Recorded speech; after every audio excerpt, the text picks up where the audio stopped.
Dans les produits qu'on trouve dans le commerce, il y a de nombreux produits chimiques qui ne sont pas bien pour la peau. Au moins, quand j'utilise le beurre de karité, je sais que le beurre de karité ne peut pas me faire de mal. Et oui, les Camerounaises se rebellent contre les cosmétiques chers et chimiques qu'on nous vante dans les magazines. Je suis Méline Douala et ici, on est de plus en plus nombreuses à fabriquer nous-mêmes nos produits cosmétiques. C'est une façon de boycotter les produits chimiques tout en restant présentable sans que ça ne coûte un bras. Car il faut savoir qu'ici au Cameroun, les marques importées coûtent super cher.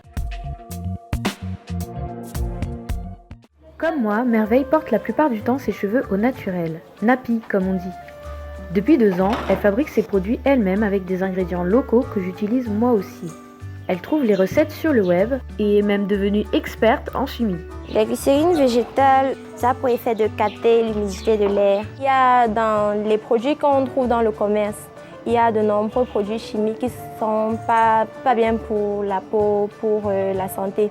Ce qui fait que, au moins, quand j'utilise le beurre de karité, je sais que le beurre de karité ne peut pas me faire de mal. Ce qui est bien au Cameroun, c'est que ce pays regorge de ressources naturelles. On y trouve la majorité des ingrédients naturels présents dans les produits de beauté. Le beurre de karité, l'huile de ricin, l'huile de coco, le moringa, l'aloe vera, etc.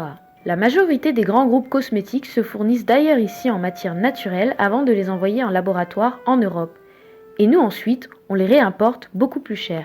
Aussi, c'est un problème de coût parce que les produits aussi, peut-être Shea Moisture, c'est une marque assez recommandée par les youtubeuses. Sauf que ici au Cameroun, ça coûte très cher.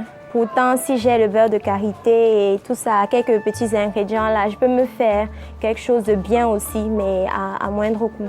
Ben oui, si on veut se pomponner avec de l'importé, le portefeuille en prend un coup. Comptez environ 10 000 francs CFA pour une crème visage de base Nivea ou Neutrogena. Pour ceux qui n'ont aucune idée du prix, c'est à peu près 2 fois plus cher qu'en France. Alors qu'avec de l'huile essentielle d'arbre à thé, du beurre de karité et de l'huile de jojoba, je me fais une crème super naturelle en 10 minutes pour un total de 4 000 francs CFA. On est des dizaines de milliers à échanger nos recettes de sorcières sur le net et ça va bien au-delà du Cameroun. Il y a Beauty K-Love. Elle vient de Philippines. C'est vrai que c'est pas les cheveux crépus qu'on connaît, mais le cheveu, c'est le cheveu.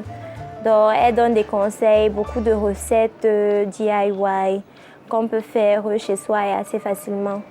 Surfant sur la tendance, Merveille s'est lancée dans la vente de son huile prodigieuse pour les cheveux. D'abord à ses amis, mais elle espère un jour en faire un vrai business. C'est la 3e vertu des cosmétiques Do It Yourself. Ils boostent l'économie locale. Jeanne Marlise et sa fille Andrea ont sauté le pas.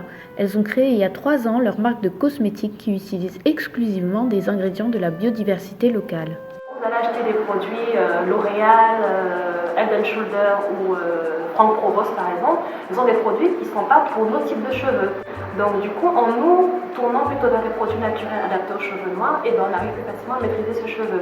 Mais maintenant, en utilisant les soins pour les cheveux, il y a aussi des soins qui sont pour le corps. Voilà, on se rend compte qu'en faisant un masque avec le marc de café ou du sucre par exemple, c'est un bon masque gourmand.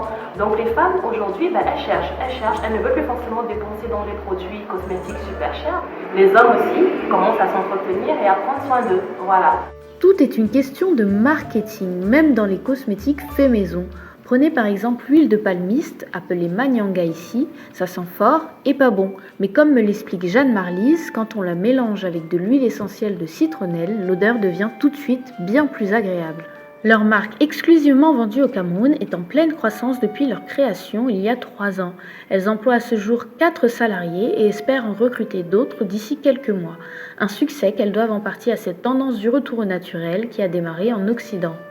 Ça amène nos enfants, nos filles, nos frères à prendre conscience et que les gens maintenant se rendent compte que c'est bien de retrouver notre identité, c'est bien de promouvoir le Made in Cameroun. Je résume, les cosmétiques locaux et naturels, c'est bon pour la santé, meilleur pour le portefeuille, respectueux de notre identité et ça stimule l'économie locale.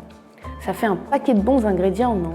Et vous, vous vous êtes déjà converti aux cosmétiques faits maison? Cette vidéo vous a donné envie de vous y mettre? Racontez-nous vos expériences en commentaire et n'hésitez pas à aller sur les haut-parleurs pour voir d'autres vidéos sur les consommateurs qui réfléchissent.